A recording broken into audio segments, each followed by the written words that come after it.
বাংলাদেশ এই মুহূর্তে করছেটা কি? একই সাথে দুইটা সুপার পাওয়ারের সাথে দর কষাকষি করছে।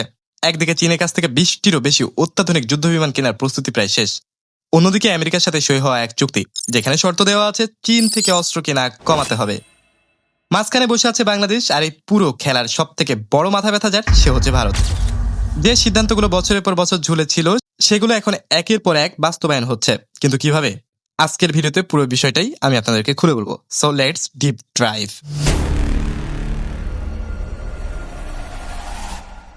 জুন মাসের শেষ সপ্তাহ, তারেক রহমান সরকারের সময় বাংলাদেশের প্রতিরক্ষা নীতিতে একের পর এক বড় পদক্ষেপ আসছে। মালয়েশিয়া সফর দিয়ে শুরু, তারপর সরাসরি বেইজিং, আর বেইজিং সফরের পরে সামনে আসে এমন একটা খবর যা নিয়ে ভারতের প্রতিরক্ষা বিশ্লেষকরা রীতিমতো নড়ে চড়ে বসেছেন। চীন সফরে 22 থেকে 26 জুন উচ্চ পর্যায়ের প্রতিরক্ষা আলোচনার পর জানা যায় বাংলাদেশ 20টি থেকে 24টি জেটেন্সি মাল্টিরোল ফাইটার জেট কেনার পরিকল্পনা এগিয়ে নিয়েছে। প্রতিটি জেটের দাম প্রায় 4 থেকে 6 কোটি ডলার। প্রশিক্ষণ, লজিস্টিক, খুচরা যন্ত্রাংশ আর অবকাঠামো মিলিয়ে সম্পূর্ণ চুক্তির মূল্য দাঁড়াচ্ছে প্রায় $2.2 বিলিয়ন। সবকিছু ঠিকঠাক এগোলে আগস্টের মধ্যে চুক্তি সই হতে পারে। প্রথম ব্যাচ বাংলাদেশে পৌঁছাতে পারে 2026 সালের শেষের দিকে কিংবা 2027 সালের শুরুতে।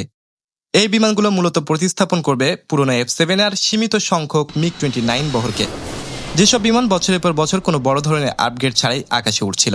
আর সব থেকে চোখে পড়ার বিষয় হলো, লালমনিরহাটে যে বিমান ঘাঁটি আধুনিকরণ হচ্ছে, সেটা ভারতের সীমান্ত থেকে মাত্র 20 কিলোমিটার দূরে। এই একটা তথ্যই ভারতের নীতি নির্ধারকদের রাতের ঘুম কেড়ে নেওয়ার জন্য যথেষ্ট। তারেক রহমানের প্রথম বিদেশ সফর ছিল মালয়েশিয়া 22 জুন। সেখানে 33 দফার এক যৌথ বিবৃতি হয়। সেখানে 9টি সহযোগিতা খাতের মধ্যে প্রতিরক্ষা এবং নিরাপত্তা ছিল অন্যতম। প্রতিরক্ষা সহযোগিতা বাস্তবায়ন এবং যৌথ প্রতিরক্ষা রোডম্যাপ তৈরির জন্য একটা যৌথ কমিটিও গঠন করা হয়েছে। সামরিক প্রশিক্ষণ সম্প্রসারণ, জাতিসংঘ শান্তি রক্ষা মিশনের সহযোগিতা, এমনকি সন্ত্রাস বিরোধী গোয়েন্দা তথ্য বিনিময় নিয়েও সমঝোতা হয়েছে।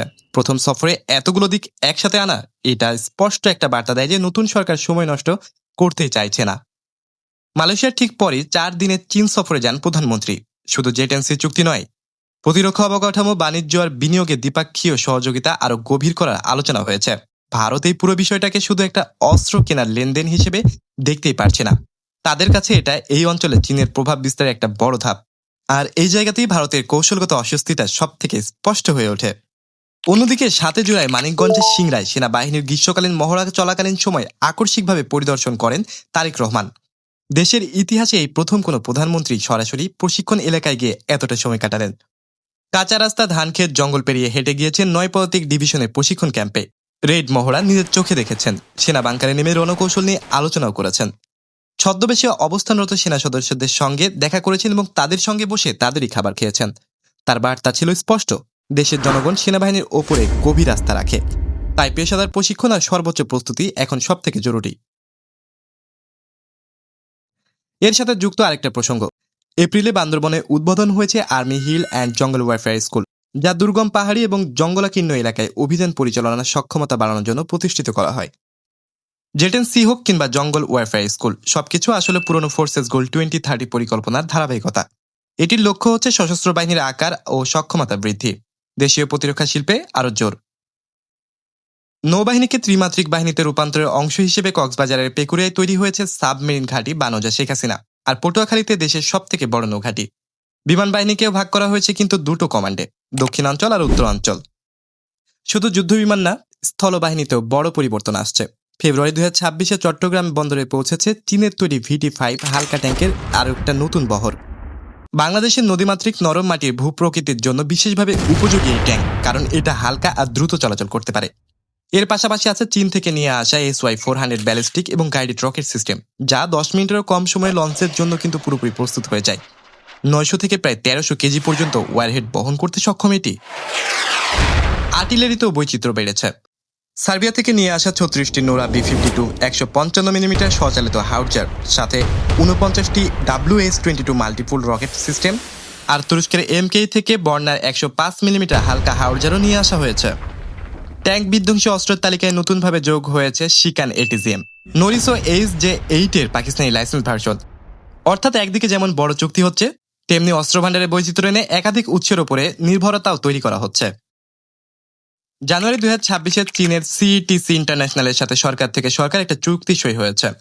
বাংলাদেশের মাটিতে ড্রোন উৎপাদন কারখানা তৈরি হবে। সাথে থাকবে প্রযুক্তি হস্তান্তর। এই বিনিয়োগের পেমেন্ট ছড়িয়ে থাকবে 2026-27 থেকে 28-29 পর্যন্ত কয়েকটা অর্থ বছর জুড়ে। নৌবাহিনীর দিকেও নজর দেওয়া দরকার। কক্সবাজারে পেকুরায় তৈরি হচ্ছে সাবমেরিন ঘাঁটি বা নৌজা শেখ হাসিনা। চীনের ফ্রিগেট, পেট্রোল ক্যাব যোগ হচ্ছে নতুন করে বহরে, সাথে ইতালির ইউটিলিটি হেলিকপ্টারও। অর্থাৎ আকাশ, স্থল আর জল 3 জায়গাতে একসাথে সক্ষমতা বাড়ানো হচ্ছে। এখন প্রশ্ন হলো, এই সিদ্ধান্তগুলো তো নতুন কিছু না। বাংলাদেশের বিমান বাহিনী বছরের পর বছর পুরনো F-7 আর সীমিত MiG-29 দিয়ে চলছিল, অথচ প্রতিবেশী দেশগুলো একের পর এক নিজেদের বহর আধুনিকায়ন করেছে। শেখ হাসিনার দীর্ঘ শাসন আমলে বিমান বাহিনীর জন্য এই ধরনের বড় সিদ্ধান্তমূলক যুদ্ধবিমান চুক্তি এগোয়নি। সময় ছিল, সুযোগ ছিল, কিন্তু এত বছরে এত বড় পদক্ষেপ কখনোই দেখা যায়নি। একই কথা প্রযোজ্য জঙ্গল ওয়ারফেয়ার স্কুল বা দেশীয় ড্রোন উৎপাদন ক্ষেত্রেও। এই ধরনের পরিকল্পনা বহুদিন ধরে আলোচনায় থাকলেও বাস্তবায়ন ঘটেনি। তারেক রহমান সরকার ক্ষমতায় আসার পর কয়েক মাসের মধ্যে একের পর এক এই প্রকল্প এগিয়ে নেওয়া হচ্ছে। চুক্তি সই, সফর আর সামরিক বাস্তবায়নের উদ্যোগ দীর্ঘদিনের আমলাতান্ত্রিক জটিলতা আর সিদ্ধান্তহীনতা কাটিয়ে এত দ্রুত গতিতে একাধিক বড় প্রতিরক্ষা উদ্যোগ এগিয়ে নেওয়াটাই এই সরকারের সবথেকে আলোচিত দিক। এই পুরো প্রক্রিয়ার সবথেকে চোখে পড়ার মতো বিষয় হলো, তারেক রহমান একই সাথে একাধিক পক্ষের সাথে সম্পর্ক এগিয়ে নিয়েছে। মালয়েশিয়ার সাথে প্রতিরক্ষা রোডম্যাপ, চীনের সাথে অস্ত্র এবং চুক্তি সই, আবার আমেরিকার সাথে বাণিজ্য সম্পর্ক বজায় রাখা। এই ভারসাম্য বজায় রাখা মোটেও সহজ কাজ না। একদিকে ঝুঁকে অন্য দিকটা হারানোর ঝুঁকিও ছিল, কিন্তু স্বল্প সময়ের মধ্যে একাধিক ফ্রন্টে অগ্রগতি দেখানো, এটা এই সরকারের পরিণত কূটনৈতিক কৌশলের একটি ইঙ্গিত দেয়। 9 ফেব্রুয়ারি 2026-এ সই হওয়া বাংলাদেশ যুক্তরাষ্ট্র বাণিজ্য চুক্তিতে একটা শর্ত স্পষ্ট ছিল, বাংলাদেশকে যুক্তরাষ্ট্র থেকে সামরিক সরঞ্জাম কেনা বাড়াতে হবে আর নির্দিষ্ট কিছু দেশ থেকে কেনা কমাতে হবে। খসড়ায় ইঙ্গিত ছিল সেই দেশটা চীন। মানে একদিকে বেজিং এর সাথে জেটেন্সি সহ গভীর প্রতিরক্ষা সম্পর্ক, অন্যদিকে ওয়াশিংটনের সাথে করা চুক্তির শর্ত। এই দুটো সরাসরি মুখোমুখি দাঁড়িয়ে যাচ্ছে। এই দ্বন্দ্বকে কিভাবে সামলানো হবে সেটাই এখন সব থেকে বড় প্রশ্ন। একদিকে চীনের সাথে সই হওয়া বা প্রায় চূড়ান্ত চুক্তিগুলো থেকে সরে আসা প্রায় অসম্ভব, কারণ এইসব প্রকল্প ইতিমধ্যে বিনিয়োগ এবং পরিকল্পনা অনেক দূর এগিয়ে নিয়েছে। অন্যদিকে আমেরিকার সাথে বাণিজ্য সম্পর্ক বাংলাদেশের অর্থনীতির জন্য অত্যন্ত গুরুত্বপূর্ণ, বিশেষ করে রপ্তানি খাতে। ফলে দুই পক্ষের সাথে সম্পর্ক বজায় রাখার একটা কৌশলগত ভারসাম্যের চেষ্টা স্পষ্ট দেখা যাচ্ছে। এই পুরো পরিস্থিতিতে ভারতের হাতে স্পষ্ট কোনো উত্তর নেই। একদিকে সীমান্তের এত কাছে চীনা প্রযুক্তির যুদ্ধবিমান, লালমনিরহাটে ঘাঁটি আধুনিকরণ, নতুন ট্যাঙ্ক, রকেট সিস্টেম, ড্রোন কারখানা। অন্যদিকে বাংলাদেশ একই সাথে আমেরিকার মালয়েশিয়ার সাথে সম্পর্ক জোরদার করছে, অর্থাৎ কোনো একটা মাত্র শক্তির উপরে নির্ভরশীল না থেকে একাধিক পক্ষের সাথে ভারসাম্য তৈরি করছে তারেক সরকার। এই বহুমুখী কূটনৈতিক কৌশল ভারতের জন্য সবথেকে বড় অনিশ্চয়তার জায়গা তৈরি করেছে, কারণ একরৈখিক কোনো চাপ প্রয়োগের সুযোগ এখানে সীমিত। ভারতীয় প্রতিরক্ষা বিশ্লেষকদের মধ্যে এই ইস্যু নিয়ে আলোচনা বেড়েছে, বিশেষ করে লালমনিরহাটের ঘাঁটির অবস্থান নিয়ে। সীমান্তে এত কাছে আধুনিক যুদ্ধবিমানের উপস্থিতি ভারতের পূর্বাঞ্চলীয় প্রতিরক্ষা পরিকল্পনায় নতুন মাত্রা যোগ করেছে।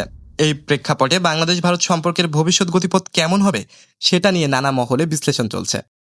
দেশের ভেতরেও এই পদক্ষেপগুলোর প্রভাব স্পষ্ট। সেনাবাহিনীর সাথে সরকারের সরাসরি সম্পৃক্ততা, আধুনিক অস্ত্র সংযোজন, দেশীয় প্রতিরক্ষা শিল্পের বিকাশ। সরকার প্রতিরক্ষা খাতকে অগ্রাধিকার দিচ্ছে। জঙ্গল মহড়া পরিদর্শনের মতো ঘটনা রাজনৈতিকভাবেও তাৎপর্যপূর্ণ, কারণ এটা সরকার এবং সেনাবাহিনীর মধ্যে সুসম্পর্কের একটি প্রতীকী বহন করে। আগস্টে জেটেন্সি চুক্তি সই হয় কিনা, আমেরিকার শর্ত নিয়ে আলোচনা কোন দিকে গড়ায়, আর ভারত এই পরিস্থিতিতে কি পদক্ষেপ নেয়, আগামী কয়েক মাসে এই 3টা বিষয় সব থেকে গুরুত্বপূর্ণ হয়ে উঠবে। 2026-এর শেষ বা 27-এর শুরুতে প্রথম ব্যাচের বিমান বাংলাদেশে পৌঁছালে এই ছবিটা পুরো স্পষ্ট হয়ে উঠবে। সংক্ষেপে বললে, তারেক রহমান সরকার স্বল্প সময়ের মধ্যে প্রতিরক্ষা খাতে একাধিক বড় সিদ্ধান্ত নিয়েছে, যা আগের সরকারের আমলে দীর্ঘদিন ধরে ঝুলেছিল। চীনের সাথে অস্ত্র এবং প্রযুক্তি সহযোগিতা, মালয়েশিয়ার সাথে প্রতিরক্ষা রোডম্যাপ, সেনাবাহিনীর সাথে সামরিক সম্পৃক্ততা আর একই সাথে আমেরিকার সাথে বাণিজ্য সম্পর্ক বজায় রাখা। এই বহুমুখী কৌশল এই সরকারের প্রতিরক্ষা নীতির মূল বৈশিষ্ট্য। ভারতের জন্য এই পুরো পরিস্থিতি একটা স্পষ্ট বার্তা। প্রতিবেশী দেশ সিদ্ধান্তহীনতার জায়গা থেকে এখন দ্রুতগতির বহুমুখী কূটনীতি চালাচ্ছে। এতে একরৈখিক চাপ প্রয়োগের সুযোগ কমে যাচ্ছে আর আঞ্চলিক সমীকরণের নতুন হিসাব নিকাশ যোগ হচ্ছে। ভিডিওটা ভালো লাগলে লাইক দিন, চ্যানেলটি সাবস্ক্রাইব করুন আর কমেন্টে জানান বাংলাদেশকে এই পরিস্থিতি সামলাতে পারবে।